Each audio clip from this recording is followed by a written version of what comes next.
Welcome to Lawyerpreneur, where we discuss the alternate paths that allow lawyers to engage their entrepreneurialism and distinguish themselves from others, because being a lawyer doesn't have to mean doing business as usual. I'm your host, Jeremy Richter. Today's episode is brought to you by Alps Insurance, the nation's largest direct writer of lawyers' malpractice insurance. Founded for lawyers by lawyers over 30 years ago, Alps works directly with your firm, no broker or agent, and if you do have a claim, the Alps claims handling team is comprised of actual attorneys, all with private experience. Alps roots for the law firms they protect. They believe in your success and nurture your endeavors with industry-leading coverage, risk management resources, and accredited CLEs, offering practical advice for pioneering lawyers like you. And Alps has the slickest online application out there. Qualifying firms can apply, see rates, and bind coverage in about 20 minutes. Right now, you can get 25% off one CLE seminar from Alps. Go to alpsinsurance.com/CLE. That's ALPS insurance.com/CLE and use the promo code Lawyerpreneur upon checkout.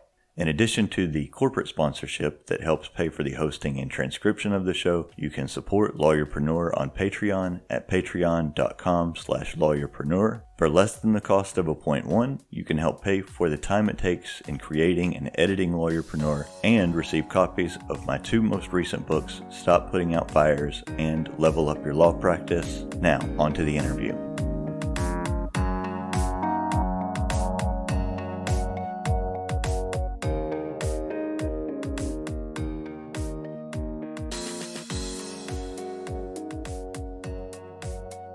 My guest today is MC Sungaila, who is a recipient of the Ellis Island Medal of Honor for her humanitarian and pro bono work.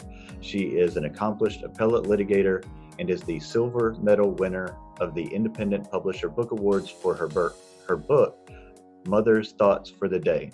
MC, welcome to the show. Thank you so much, Jeremy, for having me. All right, so I wanted to start with talking about business development, because I saw that in one of your prior interviews that you've done, you said you spend as much as 45% of your time working on marketing and branding for you and your firm. And so when I was doing my research on you, I saw that you're involved in a lot of organizations at the local, state, and national levels. And I know that I was as a young lawyer, and that lots of young lawyers are told they need to join industry organizations to make connections and build your network.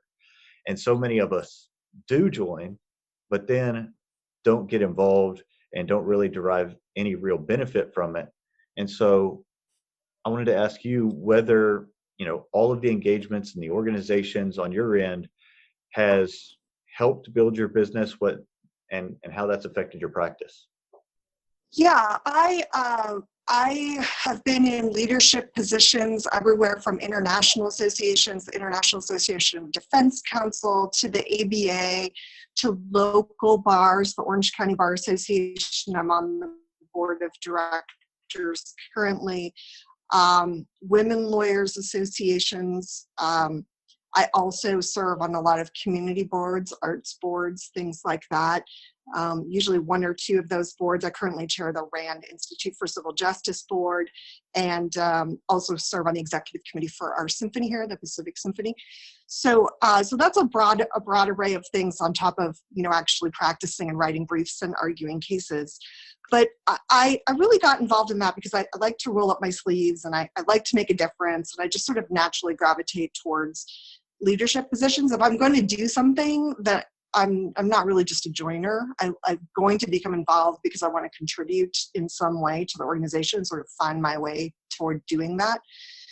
And I enjoy meeting people and from very different backgrounds and perspectives. A lot of the bar associations I would not have met, criminal defense lawyers or prosecutors or a whole range of people if I hadn't been involved in the bar associations that I've been involved in. Also, I think for appellate lawyers, we are specialists. We're like neurosurgeons. So we tend not to get our work from people just, coming in off the street, as it were. We're not general practitioners. So a lot of our work and our relationships are important to have with other lawyers. So other lawyers are my clients, as well as corporations and individuals. So it's important to have that reach and to have a lot of people know you. I also think that as an appellate lawyer, it's become even more important to have connections both at the lawyer level, the trial lawyer level, and the client level. It used to be that it was almost exclusively the choice of the trial lawyer about who the appellate lawyer was on a case, because the client didn't know any better. And you like this person? Great. But now the clients and the corporate clients and even the individuals are getting more sophisticated, and they know that they want to be involved in that decision as well. So when it comes time to hire someone, an appellate lawyer, especially for a really significant case, there are many decision makers. There's the in-house counsel, there's the CEO, or the entrepreneur, or the individual if it's a probate or a family law case. And then there's the original lawyer, the trial lawyer. And the key now is to be at the intersection of all of those choices. You want to be the top choice of all of those people. So as time has gone on, it's become more important for my practice to have that really deep and wide range of people who know you, so you get, oh yeah, if one recommends someone, will say, oh yeah, I know MC, she's really great, or I've seen the work that she's done. So I guess that's a long way of saying it works definitely for my practice, and it's something that I would do anyway, but if you're going to map out an intentional path, it also makes a lot of sense. Okay, so your experience sounds like mine. Whenever I have gotten more involved in these organizations, I have definitely seen just an uptick, in the number of people that I meet. And even if it doesn't directly result in any business immediately, it's another way of staying top of mind with people, and just having a connection that down the road maybe you can help each other out, or maybe it's just somebody else that you know. Yeah, I mean, it's a very long-term game, I think, which is why it's good to advise the newer attorneys to become involved sooner rather than later, because it takes time to become involved and contribute to an organization and to know people well enough.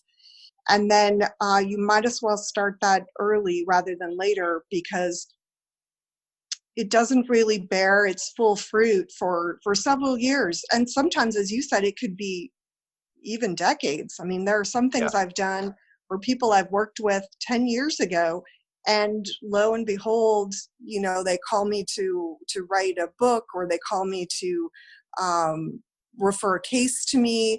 And it's maybe someone I haven't seen or talked to in quite some time, but they still remember me from whatever interaction we had in connection with the bar or community activities. So I think that even though people may or may not be able to see your skill of what exactly you do in that setting, they see your judgment and the quality of the other work that you do, and just other aspects of your character that make them feel comfortable in trusting you. I think for appellate lawyers, we also have the role of people actually seeing our work. I have chaired a number of amicus brief committees and written briefs for various bar associations. And, that's a direct opportunity for people to see your work in a case that they understand. And then that gives another layer of familiarity. If someone wants to refer something to you, they're like, well, not only do I know this person, but I've actually seen their writing, and it's quite good. I didn't think about that aspect of it. Yeah. Everything you do is a public record, just about. Yes. Whereas I'm a trial lawyer, and they might see the result of something if they're really looking for it, but there's no real tangible evidence for them to go by and look at my work product. Right, which is always possible for someone to do with our publicly filed briefs. The difference is when they really understand the context in which that brief was written as well. And that's what doing the amicus briefs does. People understand the importance of that case, or if they're on the board, they will have reviewed the brief and made a decision, that they approve it and want to file it. And that's very different than just seeing a brief that you go, well, it looks well written, but they also understand the context and the subject matter. And I've had some boards that have reviewed a brief or made suggestions, not appellate lawyers on the board, very good lawyers, but they'll say, well, I think the brief should just be this, 2 or 3 pages that say a few things. And then I say, okay, well, just let me do my magic and I will produce something and you can take a look at it. And they go, oh, well, that's not what we had in mind at all, but it's really good and it should have been what I had in mind. So it's also another very tangible way for people to realize the value that you bring. Because I think a lot of lawyers, everybody who went to law school did moot court. And so everybody kind of in the back of their mind thinks if they had to in a pinch, could write their own appellate brief and do their own appellate argument. And maybe only for super special cases should they need to call you in. But when they see that, they say, well, maybe more than just the super special case. Maybe we should work together. It's a little bit different. And the other thing for me, I think from this kind of stuff is that I think you can go into things with a particular interest or a goal in mind, but you get things out of this participation that you might not have foreseen. So one of those, really the most notable ones, was, since we're speaking of amicus briefs, I have served now, this is my second term serving on the ABA Standing Committee for amicus briefs. And that is a very unique committee. There's 6 members. Most of them are very well-known, experienced U.S. Supreme Court lawyers and litigators. And we essentially serve as the extension of the general counsel's office. So we're not drafting the briefs ourselves, but we're in a client role. We're making sure that it fits with what the ABA procedures are, with what the policy of the ABA is, and also the quality. So that is a unique opportunity to serve in a client role and to both interface with the general counsel's office and understand what their needs are, but also have interactions as a client with the brief writers who are donating their time to this. So they are not being paid, but they believe it's important to assist the ABA in important cases. But that was very eye-opening. The whole relationship with different people, how client sensitive they were, how client responsive they were, whether it was their way or the highway, or whether they really listened to us. And honestly, without us saying thumbs up, this brief was not going to get filed. That's just the way it works. So it was very interesting to have that relationship and to understand that in a much more visceral way than when you're working outside the client role. So that I never would have guessed would have been something I would have gotten from the standing committee. Knowing very good lawyers, getting to work with them, working on interesting cases for the ABA, learning some skills, absolutely. But I didn't foresee that. So I think there's a lot of benefits you don't even know or foresee from being involved. Well, let me ask you this. Being in that client role, has it shaped or affected your understanding of what clients need from you and allowed you to implement any changes in your own practice? Yeah, I think I'm more careful about listening to the client's concerns, even if they are business concerns, and then translating that to the legal realm and to the brief, sort of the bridge between those two things. Legally and in this court, what is the protocol and how do we do things, as opposed to, okay, I understand this broader concern that you have. How can we include that in the brief in a way that will appear natural to the court and will enhance our legal arguments, instead of seeming to go off on some point that may not be directly legally relevant, but is an important thing to consider. That we're doing work in a much larger context, and that we can improve our arguments and our submissions by by really listening to the business concerns and policy concerns and other things that the clients might bring to us.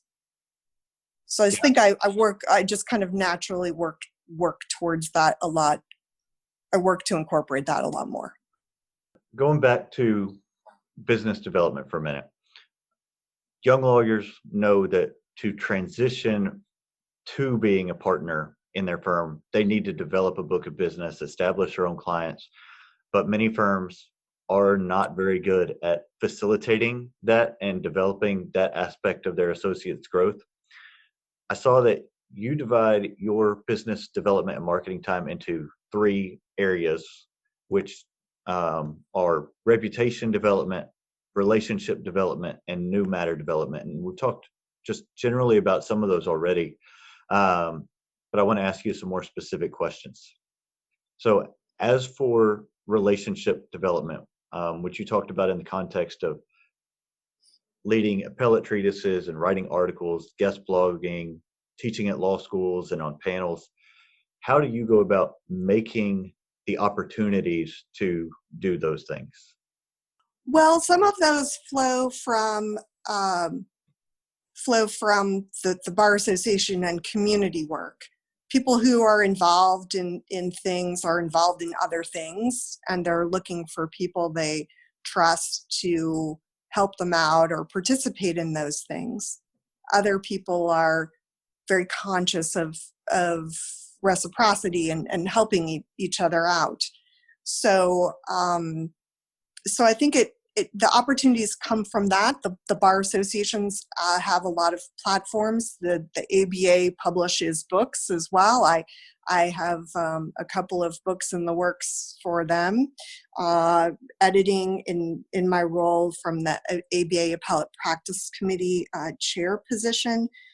And over time, I have a lot of connections with different editors at different papers and online sources as well that I've reached out to. If I have a particular article or something I think it's timely to write, I'll pitch it to them directly, also through our marketing department. But I have a good sense of what some of those places would like.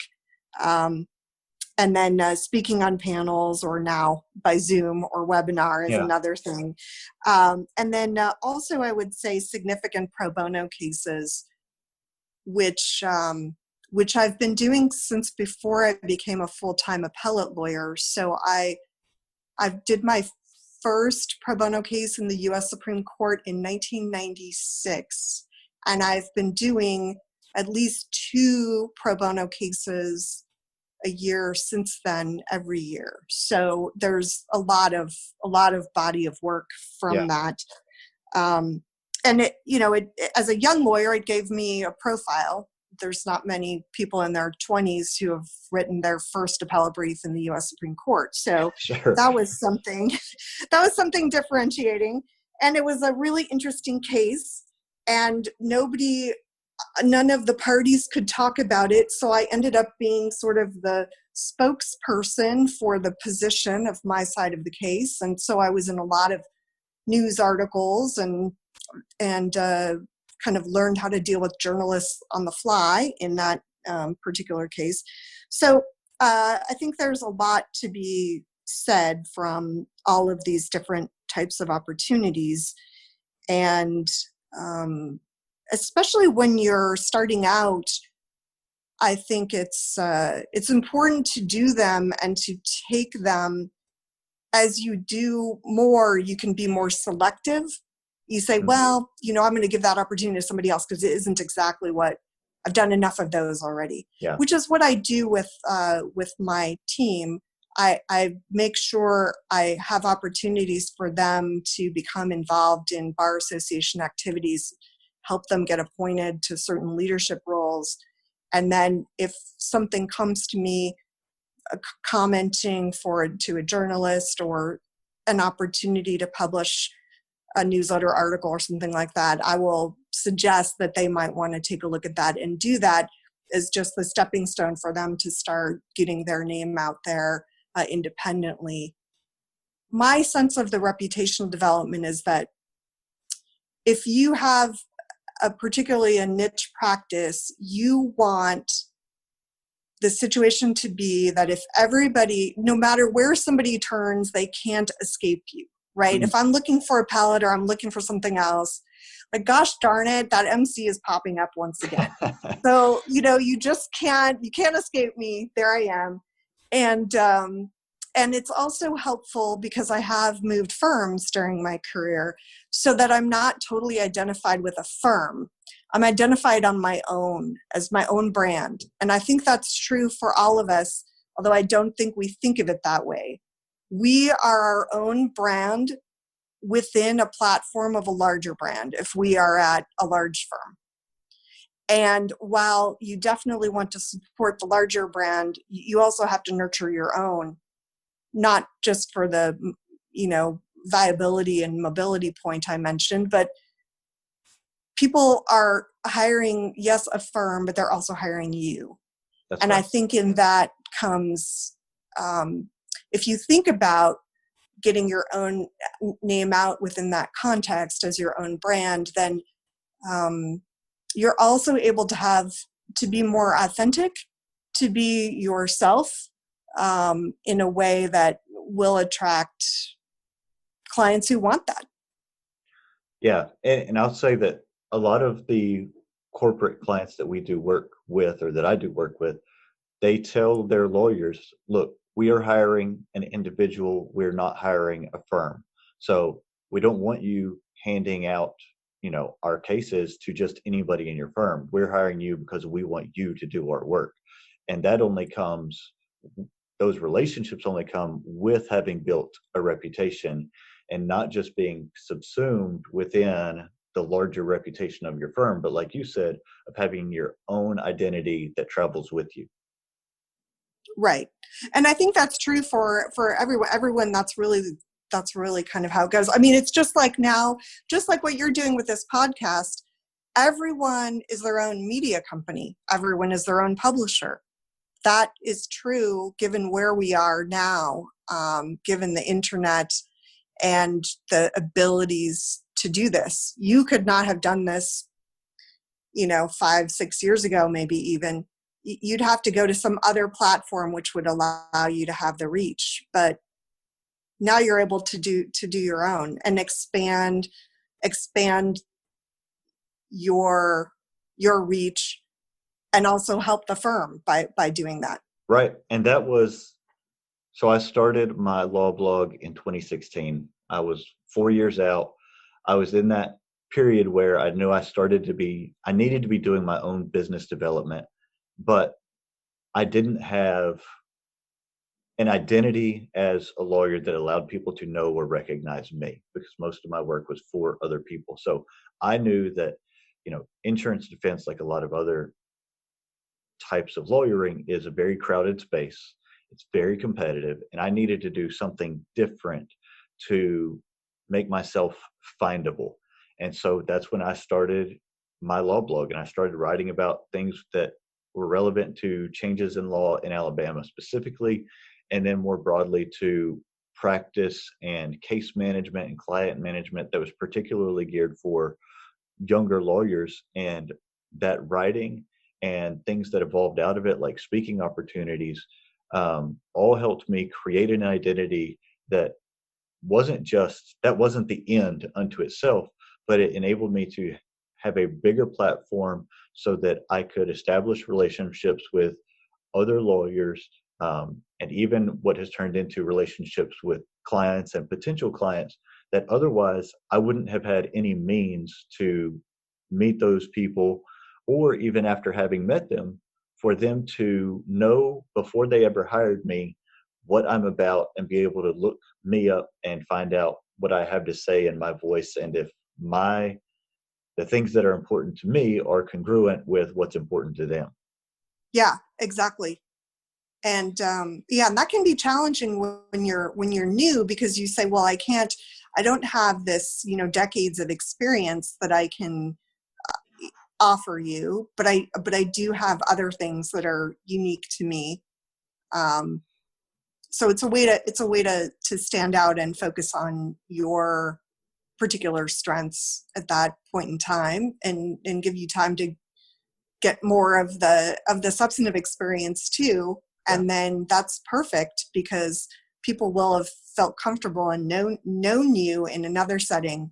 And then in a couple of years, if they have some matter, they might want to trust you with it. So that's really great. I've seen that with other young or newer lawyers as well, that they'll start their own podcast, or they'll do something that will allow them to interact with people they otherwise wouldn't be able to, or have the platform to do. Yeah, and it's not without hiccups. I have had my share along the way, but you learn how what not to do, and hopefully don't do it again. But well, I think that's an important thing, because no matter what you're doing in the business development, the one thing that remains true is that you have to adapt, you have to remain nimble, you have to adjust. Because even if the format that you're doing, you think, oh, this is perfect, this is going to be perfect, this is going to be the thing that really, changes the landscape, and it's a total dud. You're like, wow, that did not work the way it did. And you have to be humble enough to say, it sounded good on paper. Yeah, absolutely. and go, okay, I'm just going to pick myself back up and try a different direction. I was wrong about that. Or maybe I won't see that I was right for a small amount of people, 5 years from now, but it certainly wasn't the blockbuster thing I was anticipating. Yeah. So that's true with all of this, though. I mean, and I would say with business development for a newer lawyer, you have, accept that it's that way for literally everybody. Even people who have been doing it for 25 or 30 years. You could become comfortable and just stick with your normal thing that's always worked for you. But I think the people who really excel are interested in continuing to learn and grow. And so it's just continues to be that way.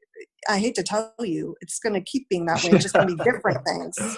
Oh, good. Different things that That's you go, really oh, encouraging. that did not work out. Yeah. Sorry. Sorry, Jerry, but yeah.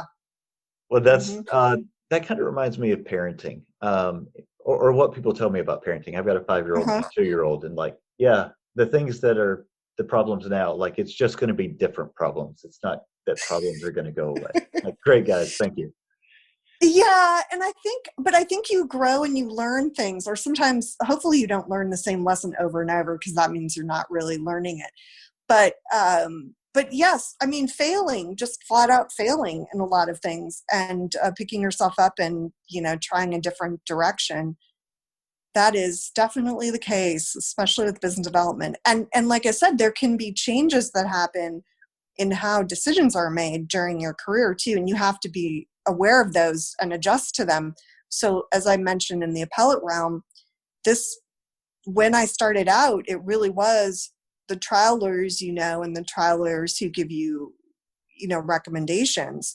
And then somewhere along the line, it really became much broader, where you really had direct client and just so many other people in that decision-making process. And if you weren't conscious of that, you wouldn't adjust. You just have to adjust your playbook, because you're playing a different game.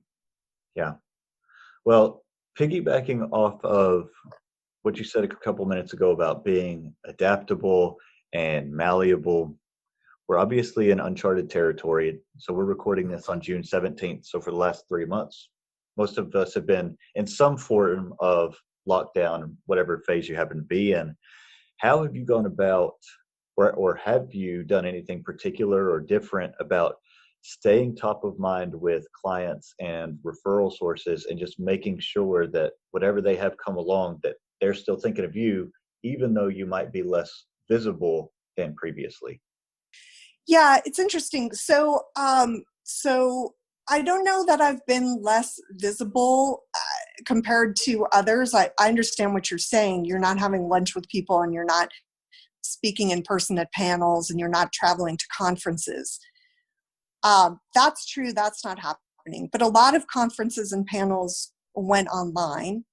And I was very involved with our local bar association COVID task force, where we were putting on programs 2 times a week, both to help our members and direct lawyer members and in-house counsel members too.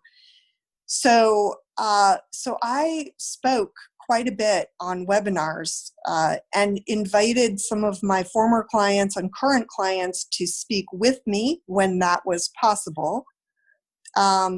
I also found that during Corona lockdown, what really resonated with everyone was being just authentic and warm and personal. So the bells and whistles and all the things that we normally do for speaking and getting out there with people, honestly, if you just texted someone or gave them a call and asked how they were doing, or for me, I thought about people who would be adversely impacted and how I or my firm could help them. And this would be, appellate lawyers are not normally known as lawyers who cross-sell, right? People come to us at the very end of a very, either good or very bad experience, and we're the caboose usually. But in this setting, it actually gave me an opportunity to talk with people and reach out to them and ask what kind of things were going on with them, or even maybe guess what might be going on for them and how we could possibly help them, whether that was getting loans or helping them with employment advice or other things. I could connect them to people who could help. Or there was a free webinar from our bar association that I could send to them. So it was actually much closer. I would say much more personal relationship with some clients than I was able to have before. So in some cases, it brought me closer and also gave me an opportunity to help them out in other ways that I hadn't done before. And so that's good. Yeah.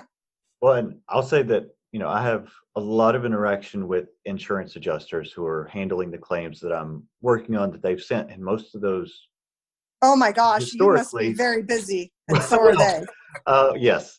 And, historically, it's just mostly very business relationships, because some of them we may have never had a claim together, or we've had a few, and others we've worked with each other for years and years. But I've had more personal conversations with folks over the phone, just about like it, because you're so sick of talking about the coronavirus and what's going on, but also there's nothing else to talk about, like, because it's just, and so we've just had more conversations about how it's going working at home and kids and families and what everything is looking like than I've ever had with people before. And so, what you said about being personable and just being available to have a conversation, right now there are folks that if they're not married and don't have kids, like their phone conversations with during business hours may be the only conversations that they are, substantially having. And so they just want to talk to somebody, and being available for that is huge. Yeah. And my dog has made an appearance on some of our calls. So, there's that. She doesn't come up very often usually during client calls. But I think that's right. And I have a unique perspective on COVID and the whole Corona thing, because I represented one of our local cities in the very first COVID lawsuit in the country to enjoin the federal and state government from plopping a number of Diamond Princess COVID positive patients into our county, where at the time we had absolutely no COVID. So that was back in February. So I studied every research there was, and as it evolved, I was tracking it during this TRO hearing. And so I kind of had a sense of these things much earlier than most. And since then have been involved with some, kind of getting our businesses back to work committees and things like that. Because of that, knowledge on the kind of science expert side, as well as the question of government power and the various roles, I really kind of got a jump start on some of those issues. Yeah. Well, similarly, so pretty early on, we had a client who called us and said, hey, what's going to happen with all of these business interruption claims, and is there coverage for that? And yeah, we kind of collectively looked at each other like, we'll have to get back to you. And so 7,000 words later and, dozens of hours of research, we had kind of an answer, and everybody's, that's been a huge in our side of the industry of insurance coverage and that sort of thing. That's been a huge issue and will continue to be for, because that's a major millions issue and for, billions of dollars at stake. Yeah. So. Yeah. The other thing I would say in terms of being relevant or helpful to clients is that I think that one of my roles as an appellate lawyer is to stay ahead of the curve and to look around the corner at what is coming for clients and where the cases are coming from, where their risks might be, and what kind of claims they might be seeing. So one of the other things that I did during the lockdown was do that very early, kind of be one of the very first lawyers who was writing about what kind of claims can we expect in all areas of civil law and where could they be brought, including globally. So thinking about where you might find yourself in court, as well as what types of claims, from consumer class actions to the business interruption insurance questions to a whole range of things, employment related. And we wrote and spoke on those very early, well before the tide had kind of turned to that kind of thinking. And, that's kind of part of the branding too. I'm much more of a strategic thinker, and I'd like to look further ahead at future risks. So that's what we did. But I think there's so much value in that. Not just because it keeps clients informed, but at a more basic level, it tells clients, even when I'm not billing you for my time, I'm thinking about you and what's in your best interest and how can you put yourself in a better position to deal with these things that are coming down the road. And it builds up, and it builds the relationship, it builds trust, equity, and it just, and in some ways, now I'm drawing a blank on the word that I wanted to use, but it obligates them in a way to you, not in a sinister way, but that, they know that you're thinking about them and they want to reciprocate that by continuing to send you work.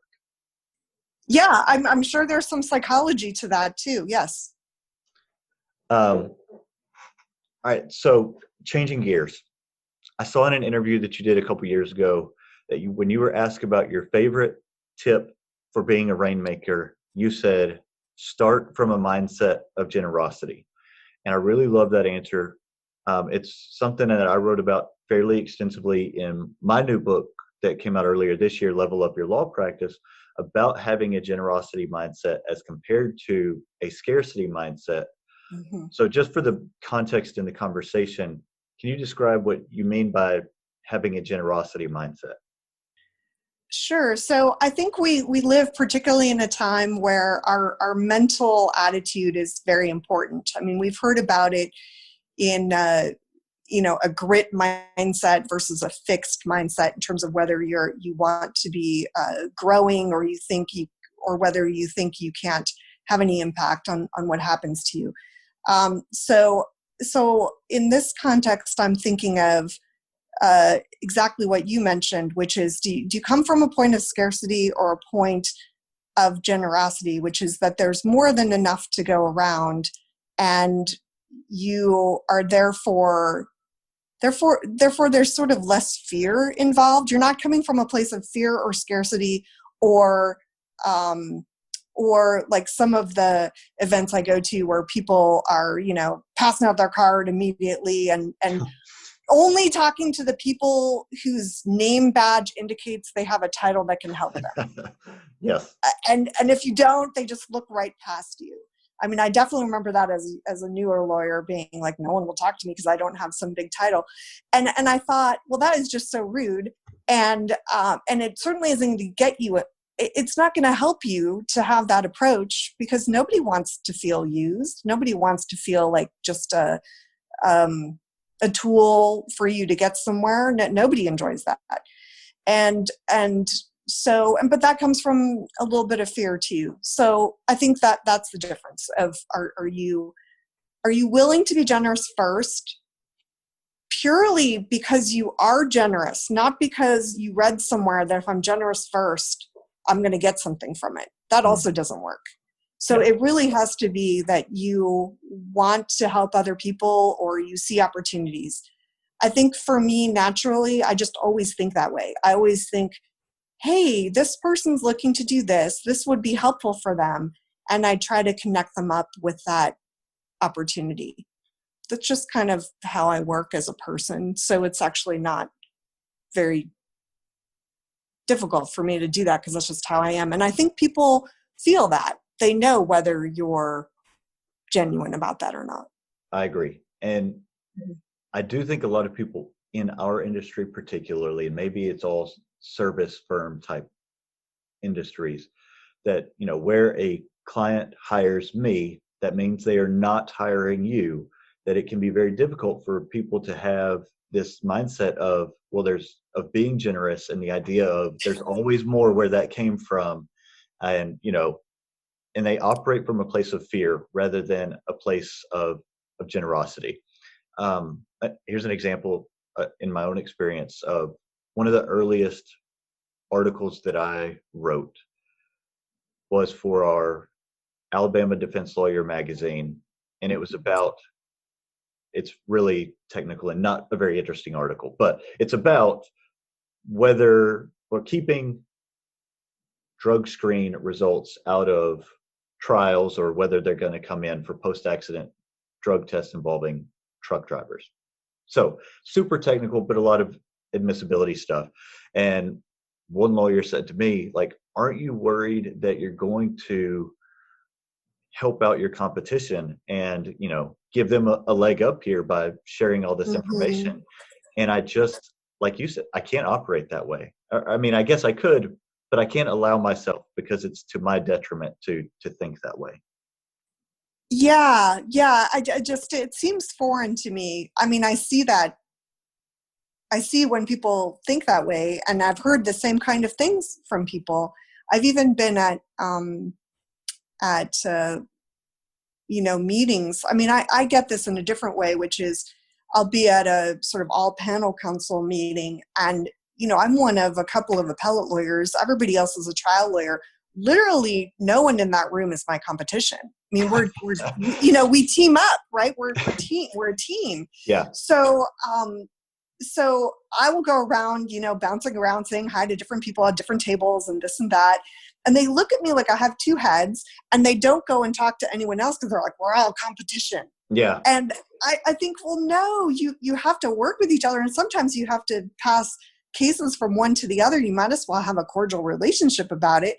And it's just strange. I've had that. And also the same, the same thing with appellate lawyer associations or things like that. I'm involved in some of those.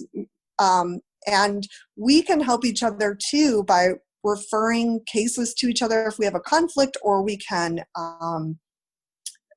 provide writing opportunities to each other or speaking opportunities. And sometimes I have cases where I'll need an amicus brief, and the amicus brief organization needs a good appellate lawyer, and I can connect them up with someone who I know will do a good job for them. And so even in that setting where we are doing the same kind of work, I don't see it as, you know, you can't give away the secrets to anyone here. Right. I think after a while you realize it isn't really, there's an art to everything. There's a judgment to everything. And even if you gave people all of the tools to put together to make this brief, it would never be the same as if you did it. So if you're writing an article about case law or what have you, you are just giving the nuts and bolts to people, how you put that together in a case, how you negotiate, how you balance the client's needs. That's just something that you provide yourself that no one's going to get from the article. All right, switching tracks. You've done a lot of legal writing. You mentioned that you've got a couple of things in the works with the ABA, but you've also written a couple books that are nonfiction and not law related. Mother's Thoughts for the Day came out in 2019. You released, I guess, a sequel to that earlier this year. More Mother's Thoughts for the Day. Why was it important for you to write these books? Because it's not like you don't have anything else going on, it sounds like. That's true. Well, I can say I have two accomplishments during the pandemic for sure. One is that the first book won the IPPY Independent Publishing Award for its gift book category. And the second is that the second book was published as well. So I can say, if you're looking for tangible results from the pandemic, I have a medal and I have a book. So there's that. Get close to the top of the list with that. That's pretty impressive. So the book is really a collection of notes that my mom has sent me throughout my legal career and law school as well. But every day she would send me a letter with the stationery that she made up for it that said Mother's Thoughts for the Day across the top.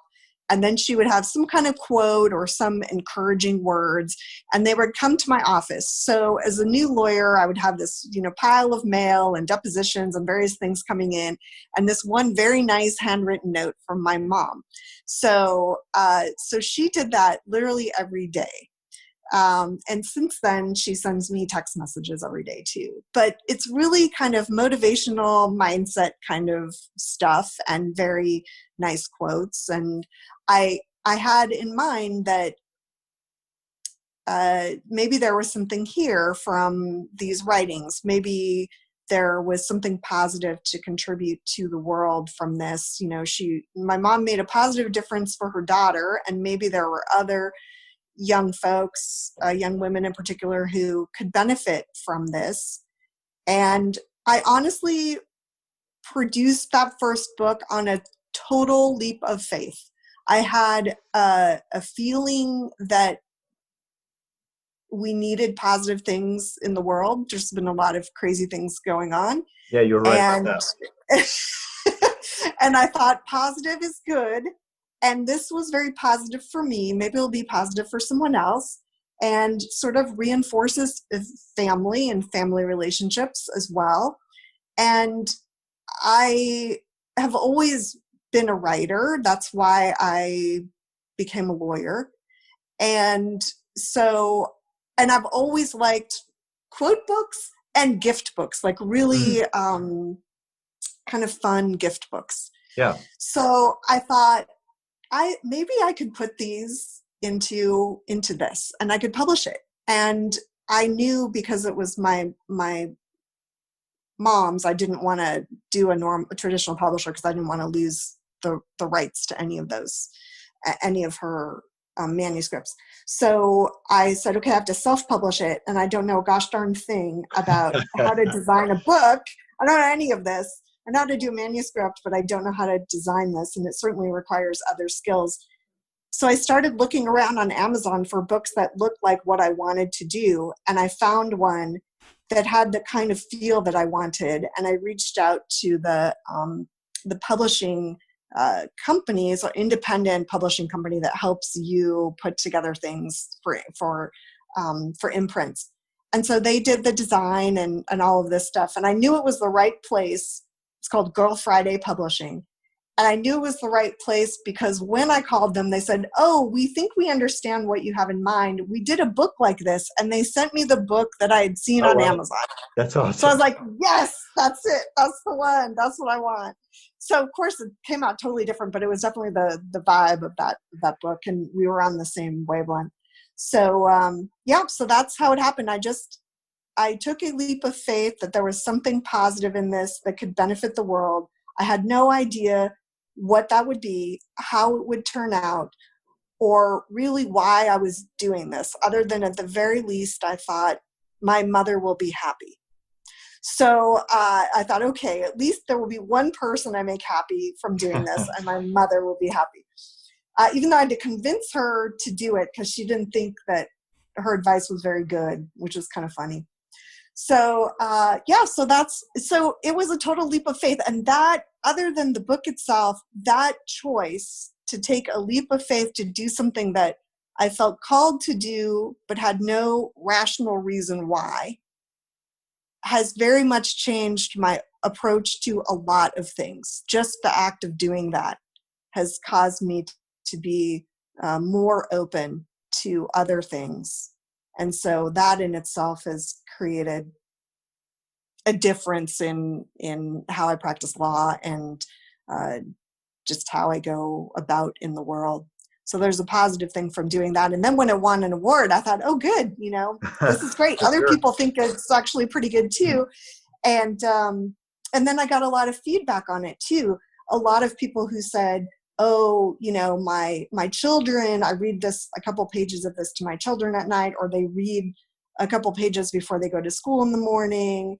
And, I want to do something like this for my kids, although that's a lot of sustained work, every day sending something, but they use the book to kind of further their connections in their family as well.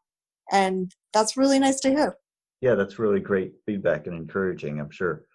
Mm-hmm. So my first book was through the ABA, and then after that, my last two have been self-published. And I talked in episode 8 of this podcast about why I did that. And part of it was because I wanted to have more control over everything, which probably says a lot about me. And also I wanted that challenge and that experience of doing it for myself. And after I did it the first time, I just really enjoyed doing all the legwork and the control and the experience of independent publishing and going through all that. Did you enjoy, and have you enjoyed that process as well? Yeah, I'm helped along from Girl Fridays, so there's a lot of that I don't have to deal with directly, and so I'm able to work with experts on, book publishing and marketing to get the book through the process. Yeah. But I think it's another example of a situation where I've learned by doing it, what it feels like to be kind of a business owner in that way and a creator of a product, and how you feel about that. And, I have a lawyer for my copyright and my trademarks, and noticing what I tell and don't tell my lawyer that I don't think are relevant. And I say, and she goes, well, that's really relevant. I'm like, oh, well, I wasn't thinking of it that way. And I'm a lawyer. Yeah. So that's given me a lot more empathy for clients, because sometimes you say, well, why didn't you tell me that, very important fact, which should have been very obvious to you was an important fact for my legal argument. And I had one of those moments the other day with her, and I said, oh my gosh, I'm doing that. I'm being that client. And she said, yes. That's funny. It just didn't occur to you, just like it didn't occur to them to tell you. Yeah. And I said, why did that happen? I'm like, because I was thinking of some other business aspect of it. I wasn't looking at it through the lens of the law, even though you're a lawyer. So I thought, well, geez, that's what happens to clients too. Yeah. Well, if people want to find your books, they want to find you, where can they do that? Sure. So the books actually have their own website, mothersthoughtsfortheday.com. And the website itself also won a marketing award in all categories. So it won a marketing award in the IPPEs as well. And the books are on everything from Amazon to Target to Walmart, Barnes and Noble, and Bookshop, which is the independent bookseller as well. And I also use the books as a way to give back. So I've donated a certain amount of the profits to both Pacific Symphony and their arts education programs for children, and also to Katerina's Club, which is a charity that feeds motel kids and their families through the Boys and Girls Clubs, and also gets them out of motels and into apartments and homes. And they were very busy during the pandemic, feeding lots of people and lots more families. Yeah. Well, that's really great of you to be able to do that. I think that's really admirable. And I thank you for coming on the show. I've really enjoyed it. It's been a great conversation. Thank you so much, Jeremy. I really appreciate it, and it's been fun. If people want to find me in my lawyer capacity as well, I'm an appellate partner at Haynes & Boone, and can be contacted through the website. All right, great. Thank you. Thank you so much, Jeremy. Thanks for listening, and I hope you've enjoyed today's show. Please take time to rate and subscribe at whatever podcatcher you're listening on. And if you want more from me, you can find me at jeremywrichter.com. You can also find me on Twitter at RichterJW. And if you want the extra audio and benefits available at Patreon, you can become a patron at patreon.com/lawyerpreneur. Thanks for listening.